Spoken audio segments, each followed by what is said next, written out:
Oke, kita lanjut lagi. Sorry tadi waktunya habis. Kita lanjut lagi, kita ulangi lagi.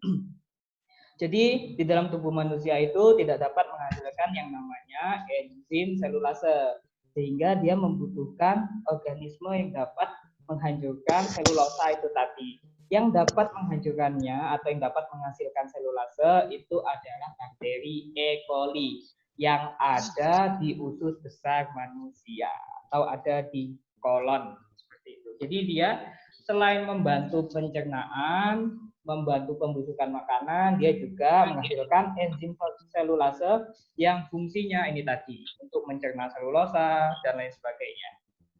Kalau Volvox globator itu sejenis ganggang hijau dia. Ganggang hijau. Misalnya ada yang ditanyakan tentang Volvox. Paling enggak kalian sudah tahu kalau dia itu merupakan alga atau ganggang hijau sama saja. Penicillium notatum itu termasuk jamur atau fungi. Kalau Pleurotus astreatus itu juga jamur. Lebih tepatnya dia jamur tiram. Jamur tiram. Nah, yang terakhir Staphylococcus aureus itu sejenis bakteri. Dia bakteri jahat atau penyebab parasit. Biasanya dia juga menyebabkan bisul atau jerawat. Pokoknya yang menyebabkan penyakit kulit lah kayak gitu. Biasanya, tapi ada juga yang bagus. Nomor 5 itu jawabannya. Bakteri E. coli. Ada yang ditanyakan teman-teman? Sudah paham? Kalau jamur tiram itu fungsinya apa, Mas? Oh, jamur tiram nanti biasanya dia itu untuk dimakan. Biasa untuk konsumsi biasa, dia itu masuk ke dalam Basidiomycota. Kalian kalau kelas 10 masih ingat nggak klasifikasi dari jamur? Ada zigo, ada asco, ada basidium, sama deutero. Lupa. Saya kasih cara cepatnya mau nggak? Yang gampang. Mau. Saya kasih namanya kumatunya supaya kalian mudah untuk Oke, pertama jadi ceritanya gini, kita harus tahu dulu sejarahnya. Jadi jamur itu atau fungi itu dibagi jadi 4. Yang pertama namanya Zygomycota. Yang kedua ada yang namanya Albumicota. Yang ketiga ada yang namanya Basidiomycota. Dan yang keempat atau yang terakhir ada Deuteromycota.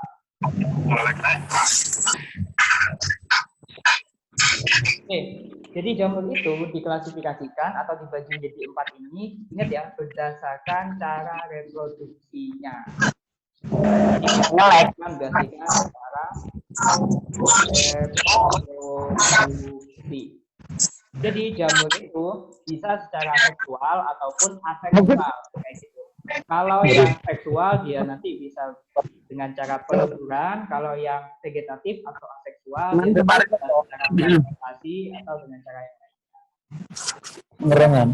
Masuk ke ciri khas masing-masingnya. Ini intinya. Kalau ciri khas dari Zygomycota itu hifa tidak bersekat. Yang lainnya bersekat semua. Tahu hifa yang mana? Tahu. Hifa sama miselium harus bisa membedakan. Jadi gini, kasih sedikit. Misalnya ini ada gambar serabut jamur. Nah, yang dinamakan dengan hifa itu satu kesatuannya ini saja. Ini namanya hifa. Kumpulan dari hifa itu namanya miselium. Kemudian nanti hifa itu ada sekatnya. Ada sekatnya memisahkan antara inti sel satu dengan inti sel yang lain. Nama sekatnya itu septa. Nama lainnya septum. Pemantap kan guys. Bedanya septa dengan septum, kalau septa itu dia jamak. Kalau septum dia tunggal. Maksudnya seperti ini. Misalnya ini ada hifa, kemudian ada sekatnya cuma satu doang. Kalau satu kan berarti tunggal dia. Dia berarti disebut dengan septum. Kalau dia banyak, itu disebut dengan septa. Kayak gitu. Jadi biasanya ada contoh soal, ada banyak sekat, sekat pada jamur pada gambar di atas disebut dengan A septum, B septa, C apa itu, D apa. Jadi jangan kebalik antara septa dengan septum, harus bisa membedakannya. Oke, kita kembali lagi. Kalau zigomikota tidak bersekat, berarti dia polosan biasa. Kemudian zigomikota itu ciri khasnya dia itu bentuknya serabut. Dia bentuknya abstrak, tidak memiliki dinding buah kayak gitu, kayak abstrak bentuknya. Habis itu dia memiliki fase seksualnya namanya zigopora. Nah, contohnya itu jamur tiroti, tempe, nggak bisa. Jadi dia identik bentuknya serabut kayak gitu. Itu yang ciri khas dari zigomikota. Habis itu kita masuk ke ciri khas dari ascomycota. Kalau ascomycota, hifanya dia bersekat. Kemudian ciri khas ascomycota biasanya dimanfaatkan untuk medis. Selain untuk medis, dia juga digunakan untuk antibiotik. Antibiosis kayak gitu aja. Contohnya jamur penicillium tadi. Penicillium. Jamur penicillium dia menghasilkan obat. Obat penicillium itu bisa digunakan untuk obat alergi atau obat gatal seperti itu. Selain itu ascomycota dimanfaatkan juga untuk ragi, untuk pembuatan tape kayak gitu. Ciri khasnya ascomycota seperti itu, dan bentuknya kalau zigo dan asco itu kecil. Bentuknya dia kecil-kecil semua. Habis itu fase seksualnya ini juga penting, tapi mudah dihafal. Dia tuh menghasilkan yang namanya ascus atau ascospora kayak gitu. Oke, kita masuk yang basidio. Saya singkat-singkat saja. Ini intinya. Kalau basidio juga hifanya bersekat. Setelah itu dia ukurannya besar. Ukurannya identik dengan besar. Jadi misalnya jamur yang besar yang kelihatan langsung tanpa menggunakan alat bantu, itu biasanya langsung masuk ke dalam basidiomycota. Kemungkinan besar dia masuk ke dalam basidiomycota. Dan ciri khas lain dari basidiomycota adalah dimakan atau dikonsumsi. Contohnya kayak jamur tiram, ya jamur crispy itu, habis itu ada jamur merang, jamur kuping, dan banyak lagi yang lainnya. Pokoknya dia yang besar dan biasanya untuk dimakan. Atau ada jamur yang bentuknya kayak payung, ada juga sih yang beracun yang kayak payung, bentuknya besar juga, itu juga basidiomycota. Itu ciri khasnya itu. Kemudian yang deuteromycota. Deuteromycota tadi kan sudah tahu. Oh ya, tambahan ini. Yang basidio seksualnya Basidiospora melo ijan. ya namanya benar Basidiospora. Tapi nama lainnya banyak. Ada Basidiocarp atau Basidium sama saja.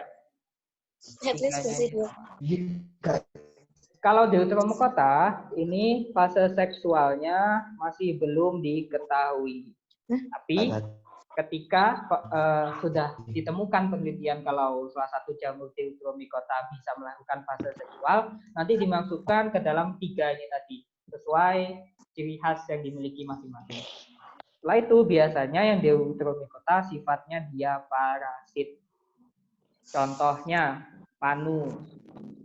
Habis itu kayak kurap. Dan lain-lain lah, pokoknya penyakit-penyakit kulit.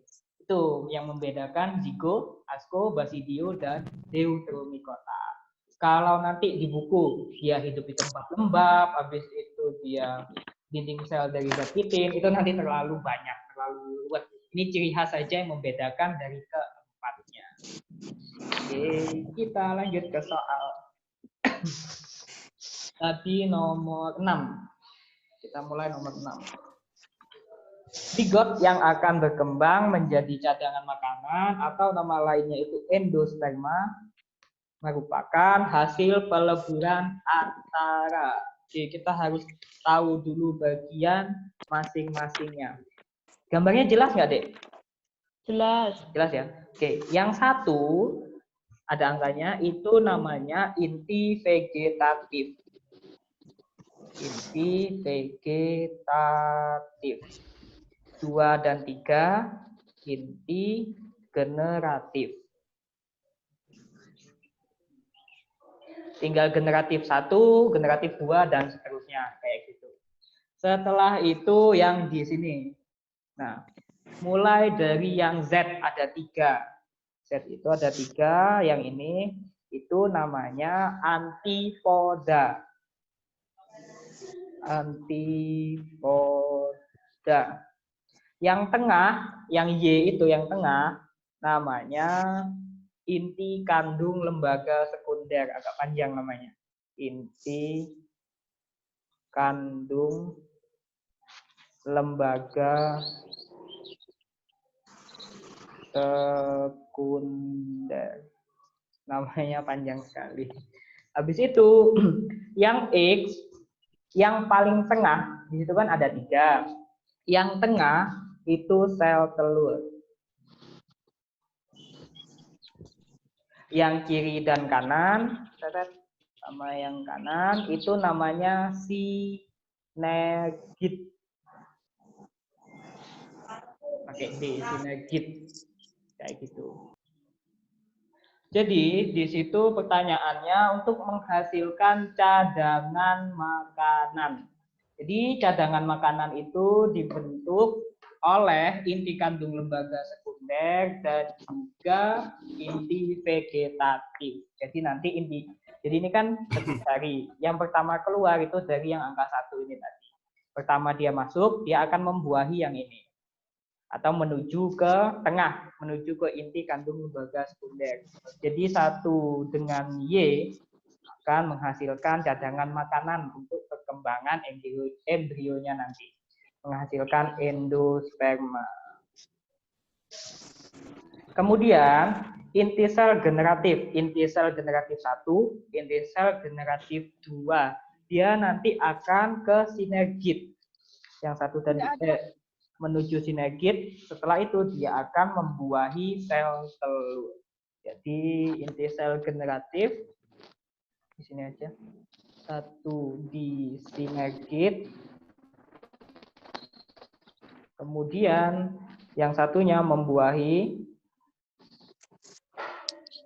sel telur. Seperti itu prosesnya.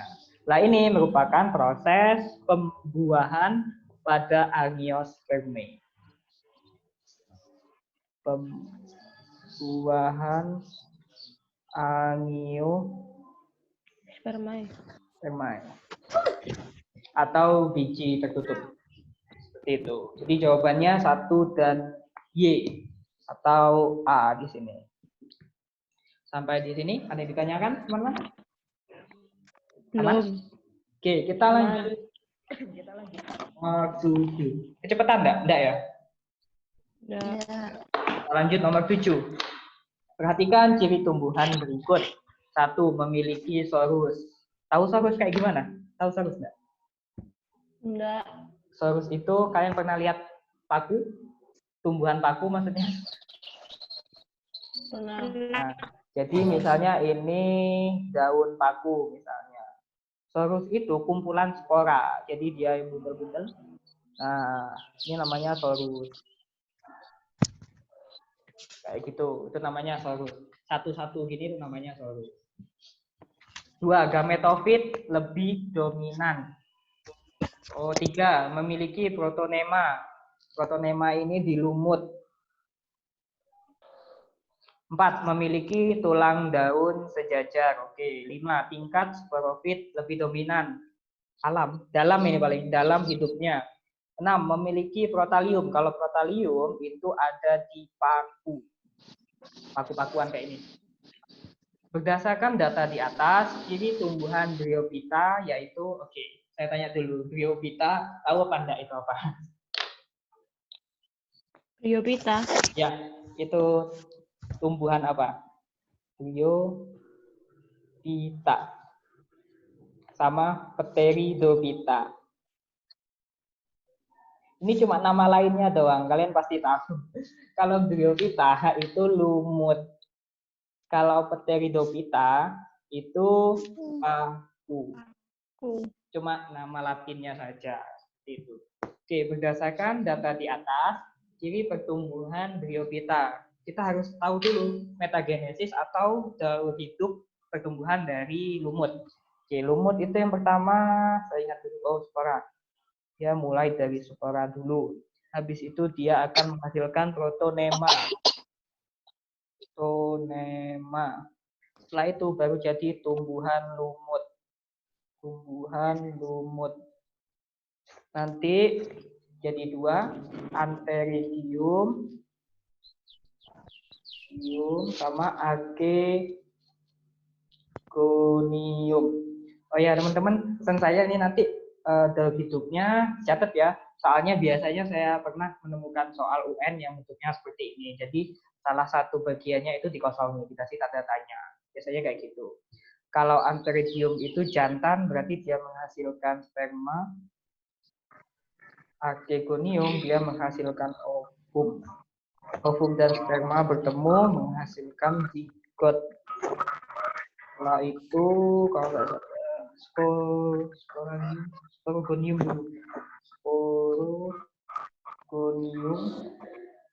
dan yang terakhir itu sporangium. Nanti dia kembali lagi ke spora. Kita lihat di sini itu merupakan sampai sini merupakan fase gametofit. Sampai ke bawah gametofit sampai sini. Kalau sini sudah masuk ke sporofit karena dia menghasilkan spora. Oke, ciri khas tumbuhan lumut kita lihat dulu. Memiliki sorus. Oke, tumbuhan lumut punya spora kan? Dia punya apa namanya? Spora-spora kayak gini tadi. Ya, tapi dia bentuknya sangat kecil sekali. Tenteng. 2. Gametofit lebih dominan. Kita lihat gametofit dari mulai sini sampai ke sini lebih dominan karena di sini terjadi pembuahan juga menghasilkan sperma yang nanti juga menghasilkan ovum. Di sini ada pembelahan mitosis dan pembelahan meiosis yang lama juga prosesnya. Jadi gametofit otomatis lebih dominan dibandingkan dalam pembentukan sporofit. Jadi lebih dominan gametofit. Yang ketiga, memiliki protonema, jelas dimiliki lumut. 4. Memiliki tulang daun sejajar. Pernah lihat daunnya lumut kan? Sejajar itu gimana gambar sejajar ini? Habis itu kayak gini. Agak susah sih, pokoknya kalau lumut apalagi bentuknya kecil itu sangat untuk diamati, tapi dia tulang daunnya sejajar. 1, 2, 3, 4 benar. Kita lihat lagi yang 5. Tingkat sporofit lebih dominan. 6. Memiliki protalium, itu punyanya paku. Jadi yang benar 1, 2, 3, 4. Kita lihat atau yang lebih cocoknya di sini 1, 2, 3, 4 sama 2, 3, 4 antara A dengan C. Tapi yang lebih tepatnya yang 2, 3, 4. Kalau 1 sorus ini tadi ada lumut yang tidak memiliki sorus kayak gitu. Sampai di sini paham? Paham ya? Kalau nanti teman-teman yang telat atau masih ada yang bingung, nanti diupload di YouTube kok. Nanti bisa dicek dan bisa dilihat lagi pembahasannya yang itu. Oke, kita lanjut nomor 8. Oke, nomor 8 berikut 3 tumbuhan yang termasuk kelompok Cormopita. Oke, saya jelaskan dulu Cormopita itu apa. Cormopita itu dari 2 kata, cormo dan pita. Kalau cormo itu dari bahasa Latin, yaitu cormos. Kalau pita itu tumbuhan artinya, bahasa Latin juga. Cormos itu jadi tumbuhan yang dapat dibedakan antara akar, batang, dan daun. Maksudnya tumbuhan yang dapat dibedakan antara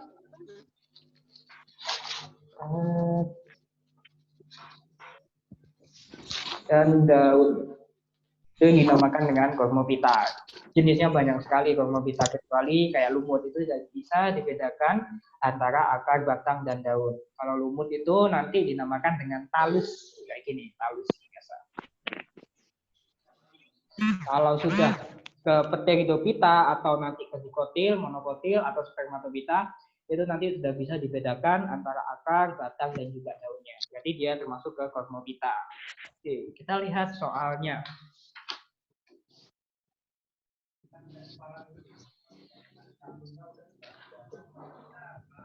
1. Putri malu. 2. Ubi kayu. 3. Karet. Persamaan ciri yang dimiliki oleh kelima tumbuhan di atas adalah, ini sudah tahu langsung ini, karena langsung bisa membedakan antara dikotil dengan monokotilnya. Kita lihat yang pilihan yang A. Tulang daunnya sejajar atau melengkung. Ini termasuk monokotil atau berkeping satu. Akar dan batangnya tak kambium. Kalau tidak berkambium itu juga mono. Tulang daunnya menyirip atau menjari. Ini dikotil. Sampai sini sudah tahu jawabannya. Jawabannya dikotil dia. Kalau D, daunnya tipis dengan mesofil balisada bertumpuk. Nggak tahu saya apa maksudnya. Kalau yang E, pembuluh angkut kolateral tertutup. Saya lupa ini. Kalau nggak salah ini kolateral tertutup itu mono. Kalau terbuka itu yang D.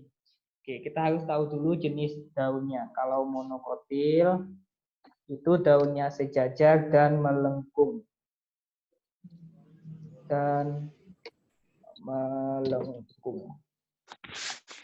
Kalau dikotil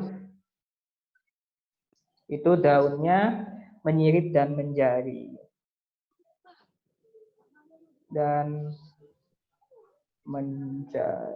Maksudnya sejajar itu kayak gini contohnya gambarnya. Misalnya kayak sejenis jahe, rimpang-rimpangan, empon-emponan. Itu kayak gini.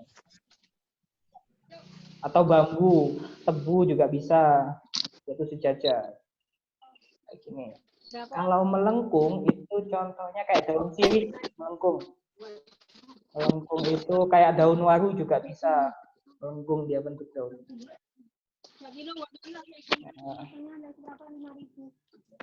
Kayak gini, kalau melengkung. Kalau menyirip itu kayak daun pada umumnya, kayak daun durian, daun rambutan, menyirip biasa. Kalau menjari, dia itu kayak jenis daunnya singkong. Atau daun jarak juga bisa menyirip. Ya kayak jari gitu. Kayak gitulah pokoknya. Bentuknya menjari kayak gini. Kayak jari gitu.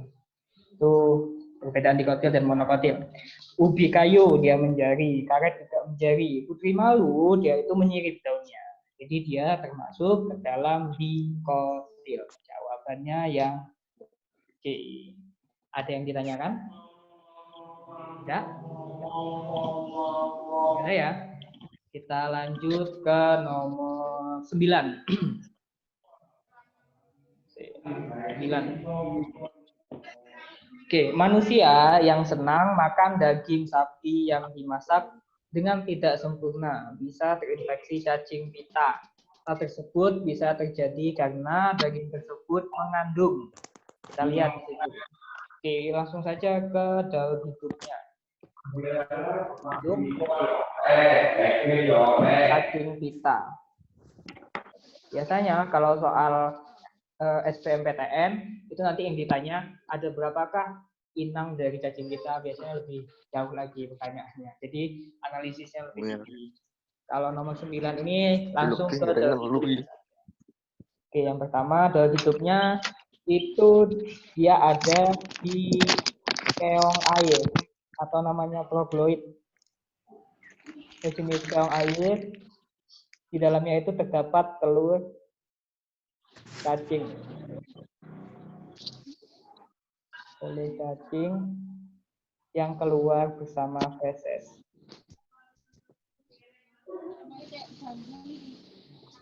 Bersama feses atau kotoran dari keong itu tadi. Setelah itu, setelah keluar, dia akan menetas atau dia nanti akan hinggap di tumbuhan, hinggap di tanaman air, di tanaman. Setelah itu dia termakan oleh ternak. Tak sengaja termakan oleh ternak. Nah, di dalam tubuh ternak ini tadi bisa sapi atau kambing dan sejenisnya, itu nanti akan menetas telurnya. Menetas, dia namanya larvanya itu onkosfer. Menetasnya dia di dalam tubuh sapi atau dalam tubuh ternak. Setelah menetas, dia akan berkembang di dalam dagingnya, berkembang menjadi cacing pita yang namanya Cysticercus. Dan kemudian ketika masaknya tidak matang, Cysticercusnya tidak akan mati, dan itu nanti yang akan menyebabkan daging tersebut masih terdapat cacing pitanya. Jadi jawabannya yang Cysticercus atau jawabannya yang D. Kalau ada pertanyaan baca soal SBMPTN, itu yang ditanyakan jumlah inangnya. Kalau inangnya itu yang pertama keongnya, habis itu ternaknya. Jadi totalnya kalau yang ditanya inang itu ada 2, ternak dan juga keongnya. Itu. 9, ada yang ditanyakan nggak? Belum. Paham ya? Kita lanjut ke nomor 10. Kelihatan nggak gambarnya? Jelas nggak maksudnya? Enggak ya? Gambarnya ini tuh 1, ini 2, ini 3, ini 4, ini 5, ini 6. Oke. Nomor 10. Peristiwa yang terjadi pada daur nitrogen tahap 6. Tahap 6 berarti ini di atas adalah, harusnya bukan karena adalah. Oke, sebelumnya harus saya kasih tahu dulu yang dimaksud dengan fiksasi, nitrifikasi, dan juga denitrifikasi. Nanti supaya paham prosesnya itu seperti apa. Oke, yang pertama, fiksasi dulu pengertiannya. Fiksasi. Fiksasi merupakan peningkatan nitrogen bebas yang ada di udara atau ada di atmosfer. Jadi peningkatan nitrogen bebas di atmosfer. Seperti itu. Nanti dia dari fiksasi ini menghasilkan yang namanya amonia. Amoniak atau amonium sama saja. NH3. Setelah itu ada yang namanya proses nitrifikasi.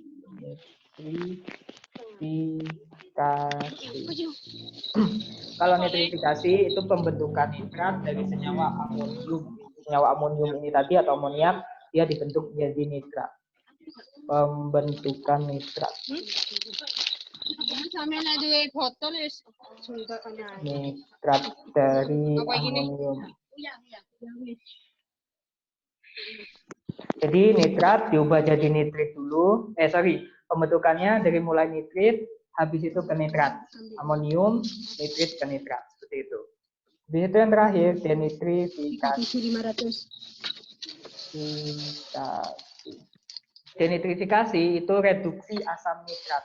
Jadi sudah menghasilkan nitrat, di sini hasil air yang sudah nitrat, reduksi nitrat menjadi nitrogen kembali. Menjadi nitrogen kembali. Jadi dia dibebaskan lagi ke alam. Itu dibebaskan lagi. Prosesnya dia nanti bisa melalui terlarut dalam air, nggak bisa terlarut air. Setelah itu penguapan.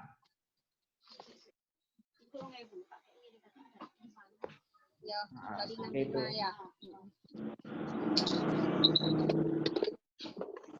Jadi bisa lihat di sini kalau berdasarkan tabel yang ada di sini, fiksasi itu ada di sini. Karena fiksasi merupakan pernyataan nitrogen bebas yang ada di atmosfer. Awalnya ada di sini, nanti diikat oleh nitrosomonas, atau yang A itu yang ini, maksudnya yang 5 ini A, pengikatan N2 oleh bakteri, nanti dibuat di protein, nah itu diubah menjadi senyawa amonium. Nanti merupakan fiksasi. Kalau B, pembebasan, itu denitrifikasi, bukan B, berarti jawabannya. Kita lihat kalau yang C, jalur asimilasi protein membebaskan, bukan. Kalau membebaskan itu denitrifikasi. Kalau yang D, fiksasi nitrat tadi, kemudian pada hewan yang dilepaskan ke atmosfer menggunakan hewan. Berarti jawabannya yang fiksasi. Atau dia tadi bukan pelepasan atau pengikatan senyawa amonium. Kalau yang E, oksidasi ion amonium itu bukan. Itu proses nitrifikasi, pembentukan nitrat dari amonium. Jadi jawabannya yang lebih tepat yang B. Waktunya tinggal 10 menit. Ada yang ditanyakan tidak? Gak ada ya? Aman ya? Man. Lanjut. Nomor 11.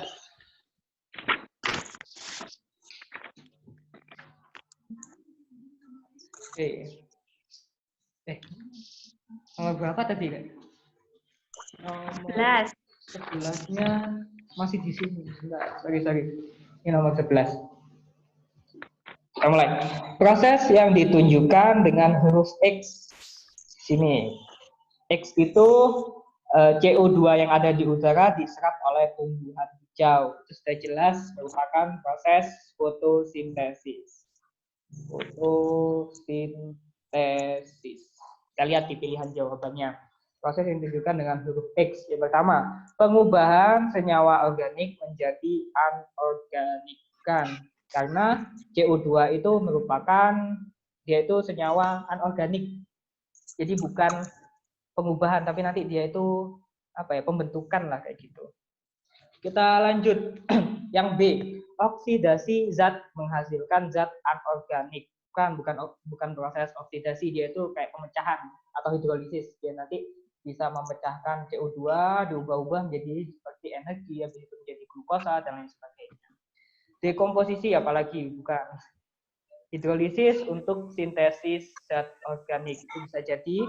Yang E juga sebenarnya bisa, tapi kurang jelas, hanya sintesis energi.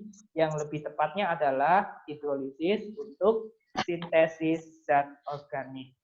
Zat organik ini bisa dalam bentuk glukosa, yang nanti fungsinya untuk rasa manis pada buah.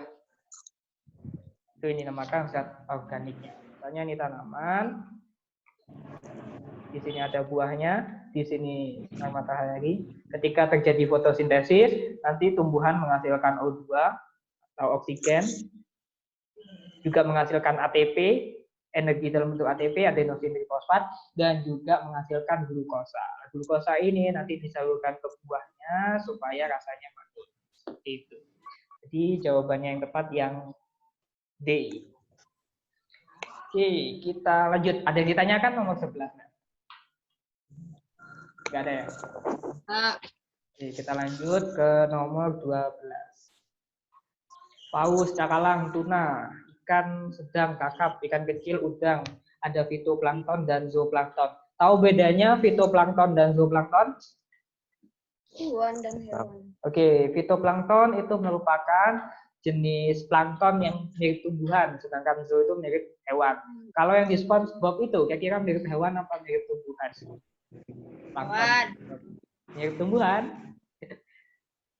Kalau zooplankton itu ciri khasnya dia dapat bergerak. Biasanya dia memiliki alat gerak seperti flagela. Seperti itu. Jadi yang di SpongeBob itu dia lebih ke yang zooplankton. Kalau fitoplankton dia ukurannya lebih kecil lagi dia dibandingkan zooplankton. Bahkan zooplankton pun bisa makan fitoplankton. Kayak gitu. Pertanyaannya, apabila populasi udang menurun, maka akan mengakibatkan, ketika udangnya menurun, akan mengakibatkan udang nanti dimakan ikan. populasi ikan kecil akan menurun. Sementara itu jawabannya karena ikan langsung makan udang. Habis itu populasi ikan sedang meningkat terlalu jauh, sedangkan nanti ikan kecil otomatis menurun karena makanannya sudah tidak ada. Oke, populasi kakap meningkat juga sama kayak yang B, nggak nyambung. Yang D, populasi cakalang meningkat terlalu jauh, terlalu tinggi di sini. Populasi tuna juga terlalu tinggi. Jadi jawabannya yang lebih tepat yang A. Ini masih gampang ini, kelas 10 kayaknya kalau ini. Oke, nggak ada pertanyaan kan ya yang itu? Kita lanjut ke yang 13.